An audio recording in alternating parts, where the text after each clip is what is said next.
Good evening, Trump's family. Welcome back to my channel. Have a good night, everyone, and God bless you. Alright, the following is a collection of news from Patriots. Let's get into the news this late Wednesday night. Now, a new batch of Twitter files were just released. Investigative journalist Lei Feng detailed how pharmaceutical companies pressured Twitter to censor certain tweets, he stated. That brings us to Twitter. The global lobbying blitz includes direct pressure on social media by Intech, which developed Pfizer's vaccine, reached out to Twitter to request that Twitter directly censor users tweeting at them about asking for generic low-cost vaccines. Just as we saw with the Democrat Party before, pharmaceutical companies also requested Twitter censor content and posts or block them from trending. Pfizer specifically wanted any negative tweet about them, their drugs or their company removed, even if they were true. They also specifically targeted people and companies that shed light on what was going on with their vaccines and other drugs during the lockdowns. Also, did you know that former FDA head Dr. Scott Gottlieb that pushed over and over again for people to get the Pfizer shot or be shunned or to lose their job was secretly being paid $360,000 a year to push Pfizer on the American people? He's now one of the head board members for the Pfizer board. So Pfizer was giving this guy $30,000 a month to pretend to give unbiased medical information. But at the end of the day, he was trying to control the Pfizer narrative and push you into Pfizer products. Major media outlets are now demanding that the courts release who put up the bond for disgraced CEO Sam Bankman-Fried from FTX. The media outlets including CNBC and Bloomberg have argued that this is a massive Ponzi scheme. Therefore, the American people deserve to know who's trying to cover it up. Supporters of this view say the SPF didn't do anything despicable, and so there wouldn't be any harm in releasing who is secretly behind putting up all the money for protecting him in the courts. However, SPF parents have said that they've had to hire security because of an increase in death threats. And so I'll continue to keep you updated on that. Russia has confirmed it plans to grow its armed forces to 1 million to 1.5 million Russians. Russian President Vladimir Putin's spokesman explained that the increase was necessary because the proxy war includes elements of indirect participation in military action, elements of economic war, financial war, and law war. Just recently, Russia accused the West of using Ukraine as a tool to weaken Russia. While this may be true, to some extent, Russia has to accept some responsibility that they are the ones that in fact started the war. But they're basically saying now that this has been revealed to be NATO versus Russia versus Ukraine versus Russia. We now need to amplify and increase the Russian Federation army. Bloomberg has reported that the Central European Bank will likely follow in the Federal Reserve's footsteps about slowing rate hikes. Following the news, the stock market jumped immediately. Now, I think that these increases in rates will only go on for probably another 6 months. But after that, they will likely hold until 2024 or 2025. So I don't think they'll increase them much more by June, but they'll probably hold them in order to keep inflation down and to make bottom lines healthier in the banking industry. Now, for the last 11 months I've been telling you about how dependent the European Union is on Russia for energy.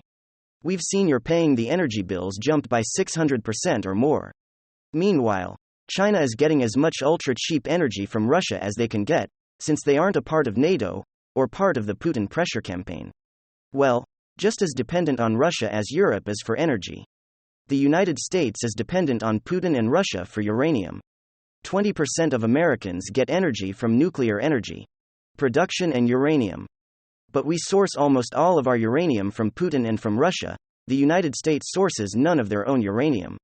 In fact, this burgeoning industry that years ago had thousands and thousands of scientists and intelligent people working on it now has just over 200 people in the nuclear field. In the future, they are saying this could become a national security issue, as we need uranium to power the country, heat homes, and also to power the US military.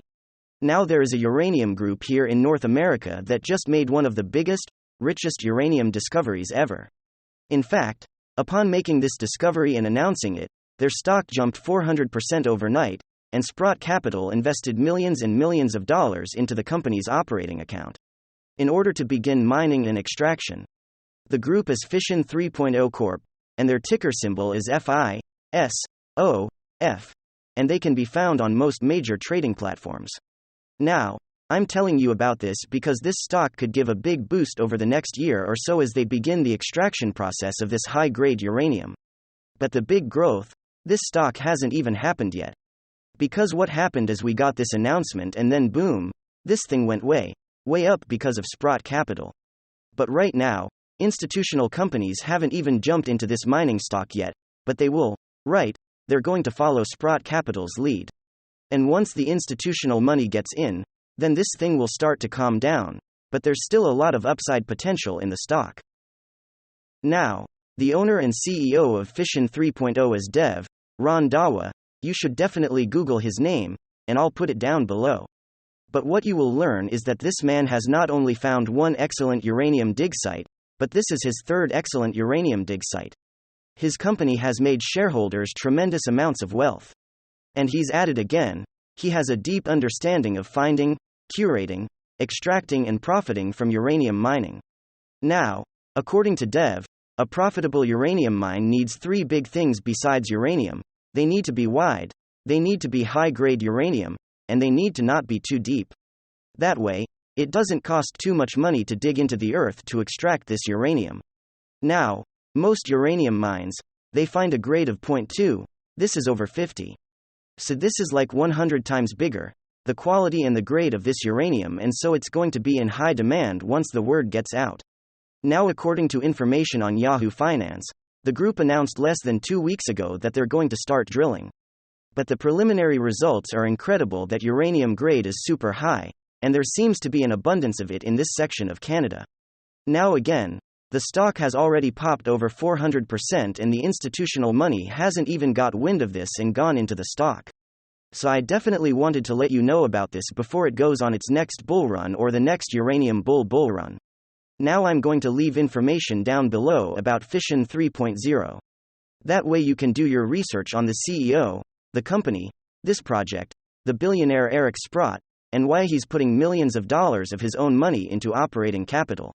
Again, their ticker symbol is FISOF, and they can be found on most major trading platforms. Thank you Fission 3.0 for bringing this opportunity and information to my community today. Alright, now you probably heard of Alan Dershowitz. He's a controversial attorney from Harvard. But he knows the law and the Constitution really well. Now, he is predicting that neither Trump nor Biden will be injured by this class FBI documents scandal. He stated, "We have two special prosecutors. They were appointed because if you're going to appoint one against somebody who's running for president, you should appoint another one for the other person who's running for president. Neither will recommend prosecution. And if either of them does, Garland will overrule them, and there will be no prosecution, probably the law will be changed. And we'll see now a new process by which the archives come to the House and remove everything, the White House, and remove everything the day the president leaves the White House. I think we will see this change."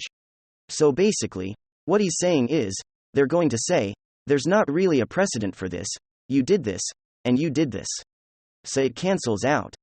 But going forward, the National Archives, they need to come in and extract, and this doesn't need to be a big FBI news story. They just need to come get their documents and move on. This is his prediction. And this was in the news today. Now, last week, I told you how Treasury Secretary Janet Yellen dropped a bomb on Congress by telling them they had less than 1 week before they needed to raise the debt ceiling, or the United States would run out of money. Like, hello, why are you telling us this with more than a week's notice? Right. Republicans under McCarthy will likely use the situation to their advantage to force budget cuts on Democrats and the federal government, right? Republicans have contributed to this bloated budget, but they're going to specifically try to leverage this against the government in order to lower these budgets and federal spending. Now, something that McConnell over in the Senate has promised for years, but failed to do because he always ends up siding with weaker Republicans or with Democrats. Now, they are saying that this new Republican Ron House has a lot of ultra-conservative Republicans that will likely hold out their vote until they get these federal spending budgets under control. And so there's not a lot of time. Now, not increasing the budget enough or not lowering the spending enough puts the country in danger of not having funding for the military, not having funding for Social Security, and SSI and disability and veteran benefits, not having funding for Medicaid and Medicare. Also, they could default on interest owed here at home to the American people, as well as foreigners who invested in the United States and are owed interest. So this is a big, big deal. And unfortunately, Congress puts the American people on pins and needles like every 90 days, because they just keep kicking the can down the road. Now, no politician wants to cut spending or make budget restrictions because it's extremely unpopular and you don't get voted for. But the government has an extremely bloated budget, and the national debt is over $31 trillion. So I'll keep you in the loop on what Congress decides to do. But we are days away from them needing to make a decision. And right now they are not on the same page. Okay, now going back to FTX. And to Congress, it's now come out that 196 members of Congress received stolen money from Sam Bankman-Fried of FTX. He was likely trying to buy favor. Or if things blew up in his face like it has to be for them to be lenient on him. But 196 people, we've never had so much dirty money, get people into Congress. And it's really, really disappointing, but most of them didn't know, but it'll be interesting to see what they all do. Thank you very much. WWG1WGA. Hit the like button. Hit the subscribe button to watch the next episode. Goodbye. God bless.